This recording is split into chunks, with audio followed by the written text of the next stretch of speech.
Hello hello hello hello, பாட்டு பாடாதீங்கன்னு நான் நேத்து தான் உங்ககிட்ட சொல்லியிருக்கிறேன்.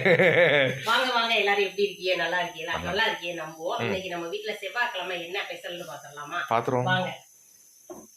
காலையிலக்கு பாத்தீங்கன்னா தோசைங்க. என்ன தோசைனா பாசி பயிரும் கடலை உளுந்து அரிசி போட்ட தோசைங்க. இது எப்படி செஞ்சிருக்கேன்னு சாட்சா போட்டிருக்கேன், பார்த்து தெரிஞ்சுக்கோங்க. ஓகேங்களா? நல்லா ஹெல்த்தியானது. இதுக்கு தொட்டுக்க பாத்தீங்கன்னா தேங்காய் சட்னி வச்சிருக்கேன்.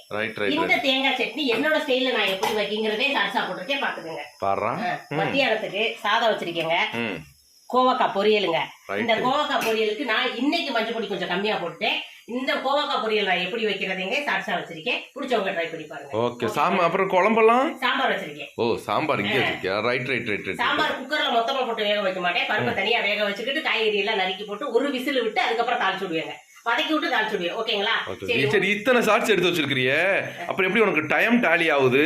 ஷார்ட்ஸ் எல்லாம் எடுக்காம நம்ம சமைச்சோம்னா 3/4 மணி நேரம் 1 மணி நேரத்துக்குள்ள இதை முடிச்சிருவோம். ஷார்ட்ஸ் எடுக்கிறனால ஒரு 1.5 மணி நேரம் பக்கம் ஆகுது. 7:15 நம்ம உள்ள நுழைஞ்சேன். இப்ப பாத்தீங்கன்னா 8:40 8:30 மேல ஆயிருக்கும். ஓகேங்களா? ஓகேங்க. செவ்வாய்க்கிழமை நம்ம வீட்டுல என்ன ஸ்பெஷல் என்னங்கிறத பாத்துருப்பீங்க. நாளைக்கு புதன்கிழமை நம்ம வீட்டுல என்ன ஸ்பெஷல் என்னங்கிறத நாளைக்கு வீடியோல பார்க்கலாம். ஓகே, பாய் பாய்.